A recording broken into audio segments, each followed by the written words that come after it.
Tonton video ini sampai selesai agar Anda tidak gagal paham.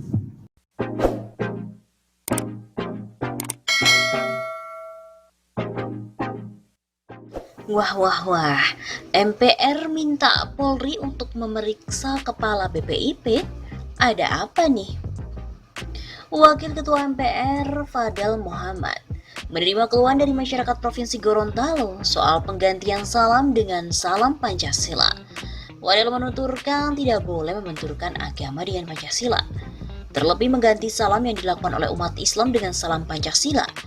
Fadel juga menjanjikan akan menyampaikan keluhan dari masyarakat Gorontalo agar Polri ini memeriksa Kepala Badan Pembinaan Ideologi Pancasila BPIP Yudian Wahyudi.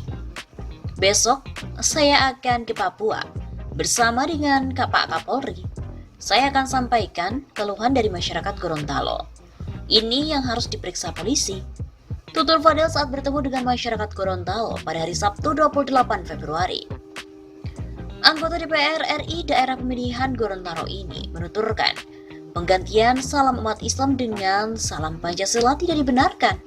Ia menyebut mereka yang ingin menggantikan salam umat Islam dengan salam Pancasila hanya mencari popularitas melalui kontroversi. Memang ini salah, tidak dibenarkan, dan mereka mencari popularitas murahan lewat kontroversi, tegas Fadel. Mantan Gubernur Gorontalo selama 2 periode ini pun menegaskan, sila pertama dalam Pancasila sudah tegas terkait keberadaan agama. Sila pertama berbunyi ketuhanan yang Maha Esa yang merupakan salah satu penopang dari Pancasila.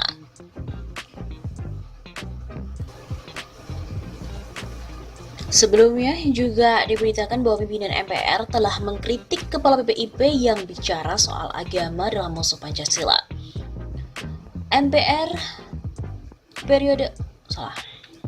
Wakil Ketua MPR Al-Sosani mengkritik pernyataan Kepala BPIP Yudian Wahyudi soal agama menjadi musuh terbesar Pancasila. Arsul juga mengingatkan agar Yudian ini tak membuat pernyataan kontroversial dan memintanya untuk mencontoh Presiden Soekarno. Kepala BPIP itu mencontohlah Bung Karno. Meskipun Bung Karno disimbolkan sebagai tokoh nasionalis, namun pernyataan-pernyataannya tentang Pancasila, Islam dan negara tidak kontroversial, sehingga relatif bisa diterima oleh kalangan Islam, kata Arsul. Menurut Arsul, yang dibutuhkan dari pimpinan BPIP adalah konsep dan aplikasi untuk membumikan Pancasila, bukan pernyataan yang memberikan ruang untuk menghadapkan agama dengan Pancasila. Arsul juga mengingatkan agar pejabat di pemerintahan Joko Widodo menghilangkan cap anti-Islam yang telah banyak diberikan. Oleh karena semua pejabat pemerintahan perlu menyadari agar labeling seperti itu agar hilang di periode Pak Jokowi yang kedua ini. Ya, salah satunya dengan cara menjauhkan diri dari pernyataan kontroversial yang membuka kembali ruang untuk menghadapkan agama dengan Pancasila serta negara. Lebih lanjut, Sekjen P3 itu juga menyarankan agar BPIP ini bekerja sama dengan MPR untuk membumikan Pancasila. Salah satunya bagaimana membuat konsep yang menarik untuk sosialisasi 4 pilar MPR kepada kalangan milenial. Lebih baik BPIP juga bekerja sama, bahu-membahu dengan MPR, untuk mensosialisasikan 4 pilar MPR atau konsensus bernegara dengan konsep yang lebih menarik bagi masyarakat. Selain pimpinan MPR, DPR pun juga mengkritik Kepala BPIP. Anggota DPR Johan Budi meminta Kepala BPIP untuk stop bicara kepada media. Anggota Komisi 2 DPR, fraksi PDIP Johan Budi meminta Kepala BPIP Yudian Wahyudi tak lagi berbicara secara langsung kepada media. Menurut Johan, banyak kerugian yang ditimbulkan jika Yudian ini memberikan pernyataan kepada media.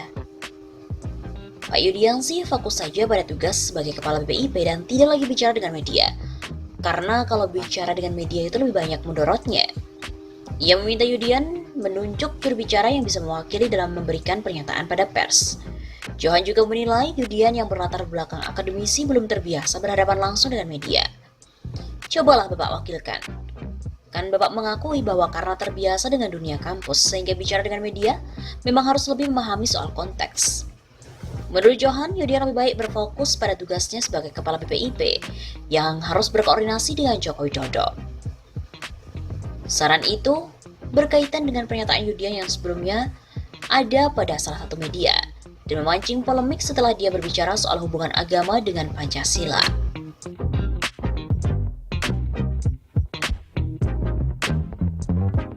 Beberapa hari terakhir di sosial media ramai. Konon ada yang mau ganti Assalamualaikum dengan salam Pancasila. Tanggapannya pun beragam. Namun tanggapan yang kocak dari warganet menjadikan salam Pancasila sebagai lelucon di TikTok. Video TikTok praktik salam Pancasila beredar luas di sosial media. Dalam video itu, seseorang mendatangi rumah lalu mengetuk dan mengucap, "Salam Pancasila." Namun salamnya tak ada yang balas. Salam Pancasila? Salam Pancasila? Waduh, nggak dijawab nih salam Pancasilanya. Udahlah, mungkin ini bukan orang Indonesia. Nah, dalam video yang lain, salam Pancasila malah dibalas guyuran air, "Goblok lo." Begitu kata tuan rumah. Sebelumnya diberitakan BPIP bikin heboh lagi, mengusulkan salam Pancasila untuk mengganti Assalamualaikum. Kepala BPIP Yudian Wahyudi lagi-lagi jadi sorotan masyarakat. Kini pun ia dihujat lantaran mau mengganti ucapan Assalamualaikum dengan salam Pancasila. Yudian yang dilantik oleh Joko Widodo pada hari Rabu 5 Februari 2020 menggantikan posisi Yudi Latif yang mundur dari jabatan Kepala BPIP pada tahun 2018. Belum juga sebulan menjabat sebagai Kepala BPIP, Yudian sudah didesak untuk mundur. Bahkan ada yang meminta BPIP ini dibubarkan gara-gara pernyataan-pernyataan Yudian.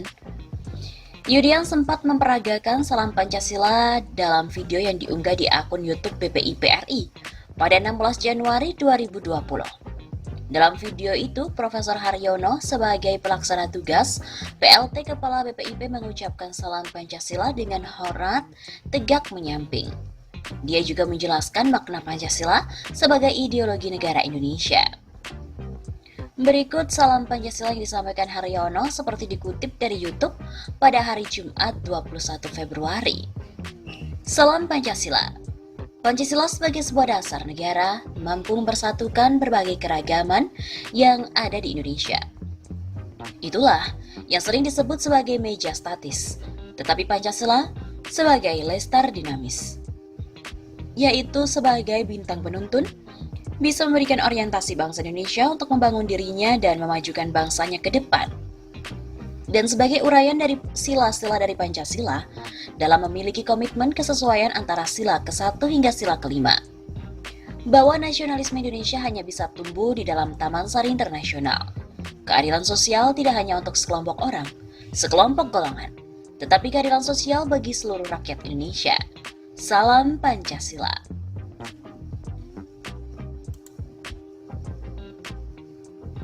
Lalu, apa sih penjelasan dari BPIP? Benarkah BPIP akan benar-benar mengganti salam keagamaan atau Assalamualaikum dengan salam Pancasila?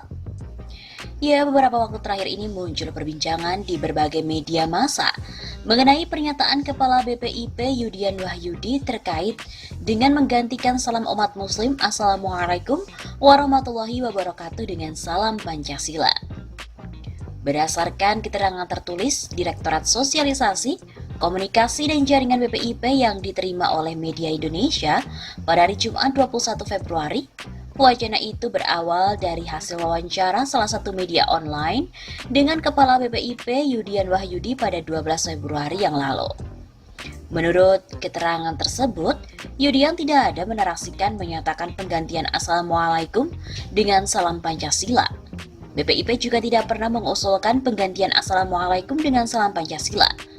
Namun yang disampaikan adalah mengenai kesepakatan nasional mengenai tanda dalam bentuk salam dan pelayanan publik. Dalam kaitan ini kesepakatannya adalah salam Pancasila. Salam Pancasila sebagai salam kebangsaan diperkenalkan untuk menumbuhkan kembali semangat kebangsaan serta menguatkan persatuan dan kesatuan yang terganggu karena menguatnya sikap intoleran. Salam Pancasila ini pertama kali diperkenalkan oleh Presiden ke-5 RI, Megawati Soekarno Putri selaku Ketua Dewan Pengarah BPIP di hadapan peserta program penguatan pendidikan Pancasila di Istana Bogor pada 12 Agustus tahun 2017 yang lalu.